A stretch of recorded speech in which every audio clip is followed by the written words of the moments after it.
Je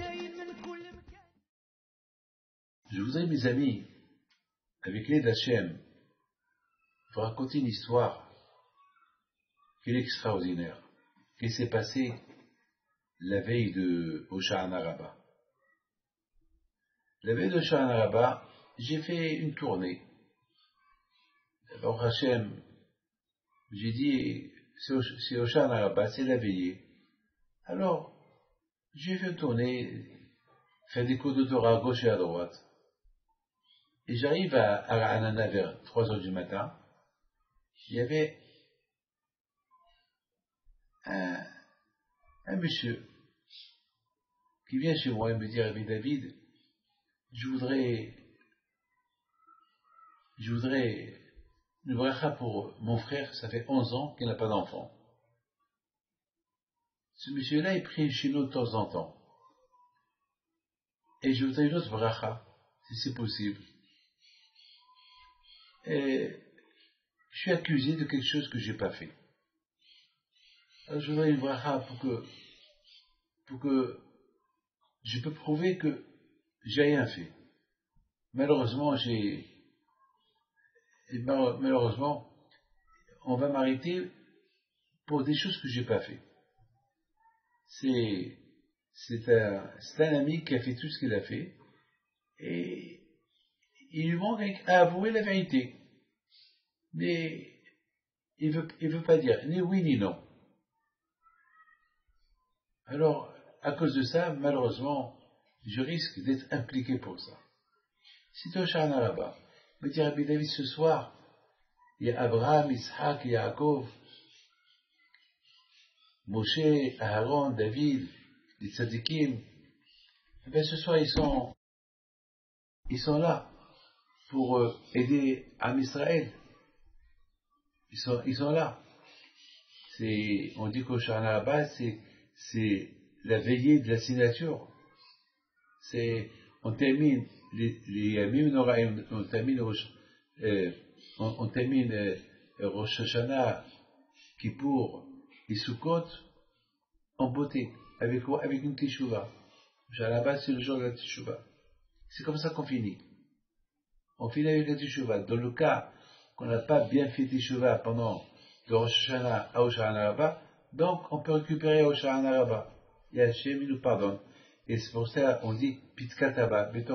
C'est les malachim qui prennent ils voient ceux qui n'ont pas encore fait une bonne teshuva. Alors les malachim, lorsqu'ils voient que ce monsieur il a fait teshuva, donc avec le zchut des tzadikim, Abraham, Isaac, Yaakov, parce que tous les avot akadoshim, on était avec eux dans la soukha. Donc tout le monde, donc par le zchut, Akadosh Baruch Hu peut changer les choses. Alors, je regarde ce monsieur-là, il était en train de me répéter le cours que j'ai fait. Alors je lui dis, tu sais quoi? C'est Hoshana Rabbah, non, seulement pour moi, pour toi aussi. Tu pries. Appelle ton frère qui prie. On dit que ce soir, les portes du ciel sont ouvertes. Alors il me dit, il y a beaucoup de gens qui ont prié, comme ce soir, et rien n'a changé. Je dis, ça dépend comment chacun, il prie. Mais le plus important, c'est de prier. Alors j'ai dit une chose qui est extraordinaire. Je dis, tu sais c'est quoi la Emouna? La Emouna, c'est comme l'histoire d'Abraham Avinu. Abraham Avinu ne s'est pas posé de questions. C'est ça la Emouna. La Emouna, c'est quand je dis Abraham Avinu, lorsque tu auras 100 ans, tu auras un enfant. Et de cet enfant, je vais bâtir le peuple juif. Et je vais leur donner la Torah. Et je vais leur donner Eretz Israël. Et voilà, Abraham Avinu, il a eu l'enfant Yitzhak à l'âge de 100 ans, et à l'âge de 133 ans, 34 ans, lorsque Abraham il avait 134 ans, et Yitzhak, il avait 34 ans, il lui dit, prends-le, tu le sacrifies. C'est grave ça. C'est de la folie ça.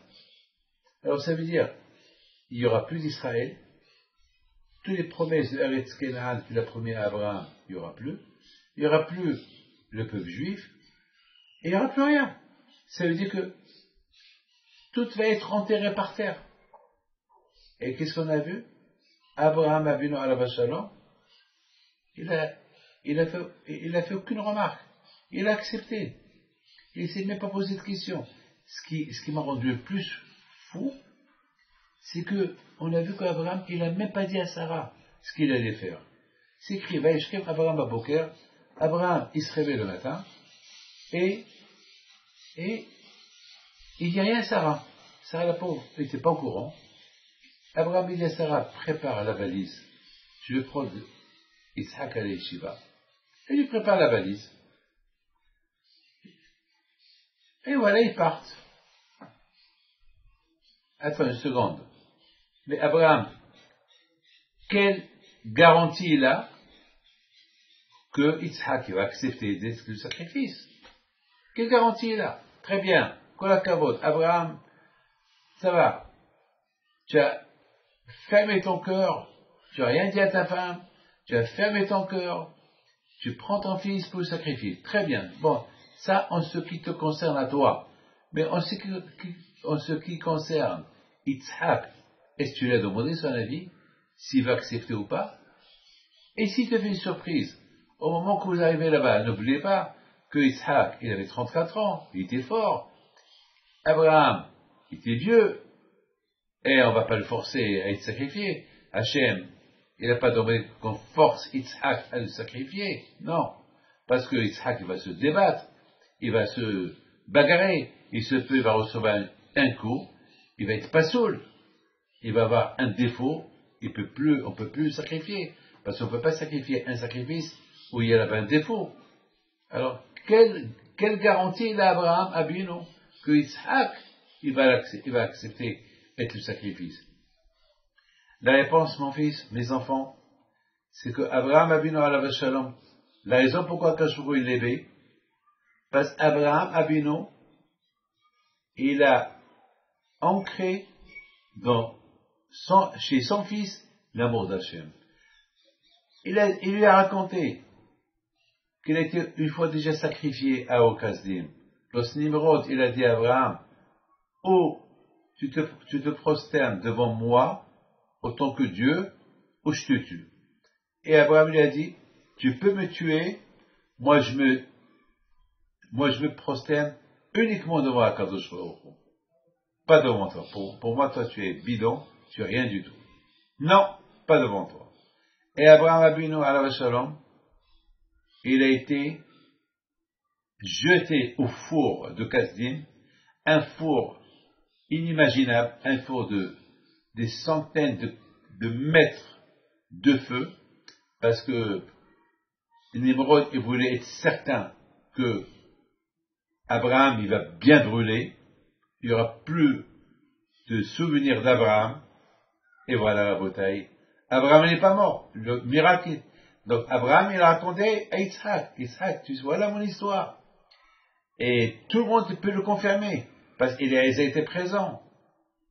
On dit que Eliezer, c'est lui Kénaan. Kénaan, ça veut dire que Kénaan était le fils de Ham.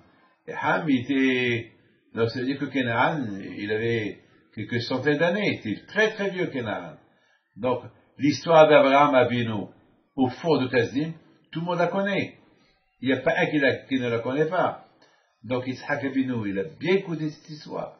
Yitzhak Abinu, il a écouté toutes les épreuves d'Abraham Abinu. Donc, Vadaï, que Yitzhak Abinu, il a dit à son père, papa, aïe aïe aïe, que j'ai envie d'être comme toi. Aïe aïe aïe, papa, je voudrais bien être à ta place. Et son père lui disait, bon, mon fils, pour le moment, Hachem, il t'a choisi d'être mon deuxième, celui qui va me prendre ma place, et de toi, le peuple juif va sortir. Et voilà maintenant, mes amis, le moment de la vérité est venu. C'est pour ça qu'Abraham Avinu alav shalom, il n'a rien dit à Yitzhak. Parce qu'Abraham, il savait que Yitzhak, il n'allait pas dire non. Parce qu'Yitzhak, il a été élevé dans une éducation que n'importe quel moment qu'il doit donner sa vie pour Hachem, il la donnera. D'ailleurs, Hachamim, il raconte qu'une fois, Ishmaël, il a dit à Yitzhak, hé, Yitzhak, moi je suis mieux que toi. Alors Yitzhak, il dit, pourquoi tu es mieux que moi? Il dit, parce que moi j'ai fait la Brit Mila à l'âge de 13 ans. J'aurais pu dire non et j'ai pas dit non. Alors Yitzhak lui dit, c'est tout, tu te vantes avec la Brit Mila que tu as fait à l'âge de 13 ans, tu te vantes avec ça. Moi, si mon père me dit, je vais te sacrifier pour Hachem, je dirai pas non. Donc, vous voyez à Rabotai que l'éducation qu'Abraham, il a éduqué son fils, eh ben, c'est ça qui a fait qu'Abraham, il a rien dit. Et il n'a pas dit à Sarah non. Pourquoi il n'a pas dit à Sarah non? Eh ben, pour la bonne cause et pour la bonne raison. Il n'a pas dit à Sarah non qu'il veut prendre Yitzhak tout sacrifier, parce que Sarah non, c'était pas une femme qu'il allait dire non. Et d'ailleurs, Hakamim me disent, pourquoi Sarah non, elle est morte? Eh ben, elle est morte parce que, au départ, Og, il lui a dit, hé Sarah, tu sais qu'est-ce qu'il fait Abraham maintenant? Il lui a dit non. Ben, il est en train de sacrifier ton fils. Ah, super, je suis très contente. Ah ben, j'attendais que ça. Je voulais qu'il soit à l'image de son père. Est-ce qu'elle a pensé à toutes les promesses qu'Akadosh Baruch Hu, il a promis à Abraham et à Sarah? Non. Ils vivent pour Hachem. Hachem, c'est le patron. Hachem, il a le droit de changer d'avis s'il veut. Le monde lui appartient. Si Hachem l'a décidé comme ça, alors c'est comme ça. C'est ça la Emouna. La Emouna, c'est pas quand tout va bien, je crois, lorsque rien ne va plus, eh ben j'ai des doutes. La Emouna, c'est que tu crois, c'est bon ou c'est pas bon, ça vient d'Hachem. C'est pour ça que me disent, mitzvah levarer, ala ra'a, keshem shebarech ala tova. De la même façon que tu fais une bracha, merci Hachem pour une bonne nouvelle, comme ça tu dois dire merci Hachem pour une mauvaise nouvelle. Une fois, il y a un qui vient chez Rabbi Elimelech Melizis, à la Shalom. Lui dit, pourquoi, je comprends dire merci Hachem pour une bonne chose, mais pourquoi dire merci Hachem pour une mauvaise chose? Mais c'est mauvais. Pourquoi? Est-ce qu'on va faire une bracha pour une banane pourrie? Est-ce qu'on va faire une bracha pour une pomme pourrie? Non. Il dit, bon, la réponse, tu vas aller chez mon frère, Rav Zusha, à Anne Pouli, poser la question. Il lui donne la réponse. Moi, je ne peux pas te la donner. Ben, il est parti chez lui. Dès qu'il arrive chez lui, il lui dit, je suis envoyé par ton frère pour te poser une question. Ah bon? Et lui, il n'a pas pu te répondre? Non. Il a dit, c'est toi qui vas la répondre. Et c'est quoi ta question? Il lui a dit, pourquoi on doit dire merci à Hachem pour une mauvaise nouvelle? Je comprends. Pour une bonne nouvelle, on dit merci. Mais pourquoi, pour une mauvaise nouvelle, on doit dire merci? Rav Zusha lui dit, moi j'ai jamais, alors sachez que Rav Zusha, il était pauvre, malheureux, il dormait par terre, il avait rien à manger à la maison, il était animaroud, il était pauvre, que des problèmes. Avec tous ces problèmes, il aurait dû respecter. Il prie pour tout le monde, et toutes les prières à lui, ils sont bonnes, mais pour lui, rien ne va plus. Voilà. Et qu'est-ce qu'il répond à ce monsieur-là? Je ne te comprends pas. Je comprends que Hachem, on dit merci à Hachem pour les bonnes choses, mais j'ai jamais vu une mauvaise chose m'arriver. J'ai jamais vu. Quelle mauvaise chose? Pourquoi d'Hachem il y a une mauvaise chose qui arrive? Vous voyez Rabotai, chez Rav Zusha, il n'a jamais vu c'est quoi une mauvaise chose. Parce que dans sa tête, tout ce qui arrive, ça vient d'Hachem. Tout ce qui arrive, c'est bon. Même le mauvais, il est bon. C'est extraordinaire. Donc, à Rabotai, maintenant, on comprend très bien. Abraham Avinu alav shalom, il n'avait pas besoin de dire ni à sa femme, ni à son fils. D'ailleurs, Hachamim disent que lorsque Sarah était tellement heureuse que son fils était en train d'être sacrifié, et voilà, entre-temps, Hachem il a dit à Abraham, arrête. Og il dit à Sarah, tu sais quoi? Ça y est, je vois ton mari, il est en train de défaire ton fils, et voilà, je le vois qui descend de l'autel de sacrifice. Avant, donc elle a été refusée de sacrifier, tellement qu'elle avait de la peine, elle est morte. Vous voyez quelqu'un de Hachem. Donc à Botaï, c'est de la folie. C'est au-delà de notre imagination qui était Abraham, Yitzhak, Yaakov, Rivka, Sarah, Léa, Rachel. C'est inimaginable. La façon comment ils ont servi à Kadosh Baruch Hu. C'est de la folie. C'est de la folie, c'est quelque chose qu'on ne peut pas comprendre. Quelque chose qu'on ne peut pas comprendre. Mes amis, c'est la raison pourquoi combien on doit se renforcer dans notre émouna qu'il est déjà en nous. Alors maintenant, je retourne à notre cher ami qui voulait une bracha. Pour les deux choses que je vous ai dit. La première, pour son frère, ça fait 11 ans qu'il n'a pas d'enfant et que les médecins, ils ont déclaré qu'il est stérile. Et lui, qu'il avait ce problème. Et après une longue conversation que j'ai eue avec lui sur Abraham, presque pratiquement je répétais tout ce que j'étais en train de vous dire. J'ai pris tout mon temps pour le renforcer dans la émouna. Parfois, on a la émouna, mais malheureusement, c'est comme Noah. Ma'amin velo ma'amin. On croit, mais on est comme ça. On dit, quand il y a un monsieur la semaine dernière, beaucoup de fois ça arrive. Il y a des gens qui viennent chez moi pour des brachot, c'est des brachot graves. Et à la fin, je vois, ils sortent pas convaincus de chez moi. Je leur ai dit, vous n'êtes pas convaincus. Non, alors pourquoi vous êtes venus alors? Ah, pourquoi vous êtes venus? Non, on fait le bracha. Alors je vous ai fait le bracha, qu'est-ce que vous voulez? Bâton magique, vous voulez que ta femme comme ça tombe enceinte, quoi? Venez au loto, il faut un peu, donne le temps à la bracha, entre temps, toi tu pries toi aussi de ton côté. C'est comme ça.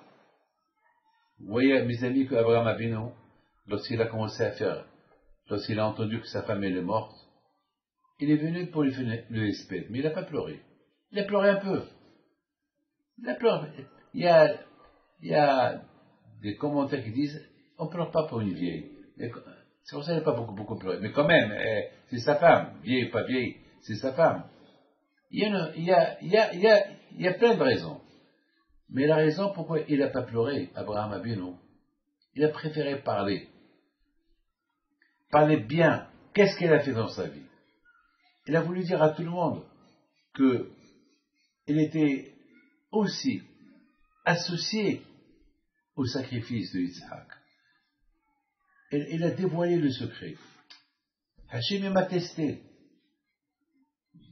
Et Sarah, regardez sa grandeur. Elle est morte parce que je ne l'ai pas sacrifiée. Parce qu'elle a cru que Hachem l'a refusé, son propre fils, alors que de son fils-là, il y a eu tant de promesses. Elle a mis toutes les promesses à côté pour l'amour qu'elle avait à Akadosh Baruch Hu. Et où est la Emouna? Alors, elle aurait pu dire, Hachem, avec tout ce que tu as promis. Non. Sa Emouna, quand je serais resté intacte. Elle avait la Emouna pour avoir un enfant. Elle a eu l'enfant. Et maintenant, on va lui prendre. Est-ce que sa Emouna, elle va tomber? Non. Sa Emouna, elle n'est pas tombée. Sa Emouna, elle est restée intacte. Pourquoi? Parce que c'est comme ça qu'il a développé sa Emouna. Abraham a voulu s'occuper des gens, des hommes, elle s'occupait des femmes. Abraham était pour tout le monde, était dehors, il allait à gauche à droite, Sarah était Baohel, elle était dans le séminaire chez elle à l'intérieur. Sarah s'occupait du manger, des femmes, la tsnéot. Abraham avait été dehors, il faisait des conférences devant tout le monde. Sarah, c'était à l'intérieur. Et c'est ça, Rabotaï, la vie de Sarah. Alors ce monsieur-là, je lui dis, avec Taïmouna ou Akadosh Baruch Hu, qu'Akadosh Baruch Hu n'est pas peur.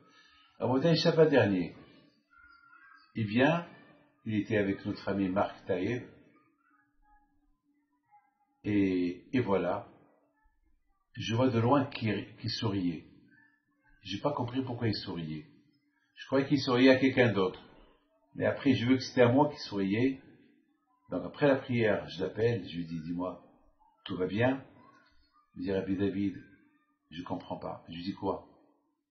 Vous m'avez donné un cours de Torah, à Oshana Rabba, et vous avez fait une bracha, et on a foncé vers se renforcer dans la émona. Mon frère, les médecins ne comprennent rien. Sa femme elle est enceinte. Ils ne comprennent rien du tout.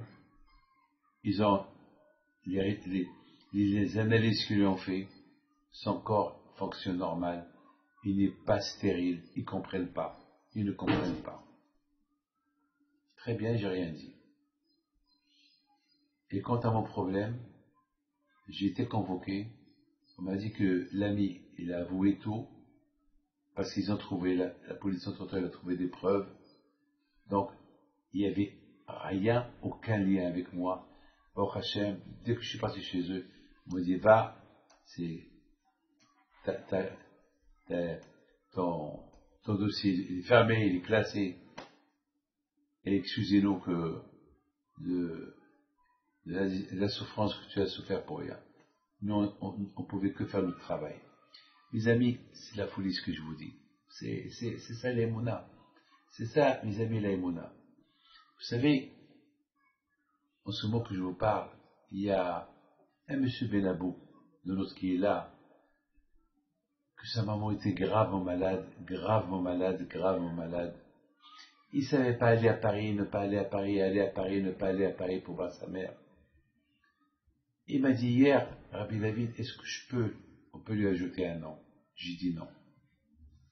On n'ajoute pas un nom pour quelqu'un que les médecins n'ont pas espoir. Et c'est pas la peine de déranger Hachem en changeant de nom. On attend jusqu'à demain. Hier soir, on m'appelle pour me dire sa mère elle est très grave, est-ce qu'il peut aller à Paris? Je ne sais pas quoi lui dire. Si je dis non, peut-être il va m'en vouloir. Pourquoi je dis non? Si je dis oui, je ne sais pas, est-ce que ça vaut la peine d'aller? Alors j'ai dit, tu sais quoi? Va et Dieu est grand. Donc sa femme lui a pris un billet pour aller ce matin à 9h. Il arrive à l'aéroport. À 8h, sa femme elle appelle. Il lui dit, tu es monté dans l'avion? Il a dit non. Alors ta mère elle est décédée. Ils vont la porter en Israël pour l'enterrer. Donc c'est pas peine d'aller et retourner. Regardez mes amis. Il serait parti pour rien. Et avec le bidoud et tout. Donc Hachem il a évité tout pour pouvoir accueillir le corps de sa mère et l'enterrer demain, si Dieu veut, ici en Israël. Regardez la bataille, l'aïmouna de ce garçon-là. Qu'Hachem vous protège, qu'Akadosh Baruch Hu vous donne bracha ve'etzlacha begout keneratson, la panassa, et visrut Rabbi Pito, soit avec vous keneratson, et qu'Hachem protège Rabbi Moshe, sa femme, ses gosses, le Rosh Kolel, les Abrechim, la Kihila Kedusha, du plateau. Voilà, à très bientôt.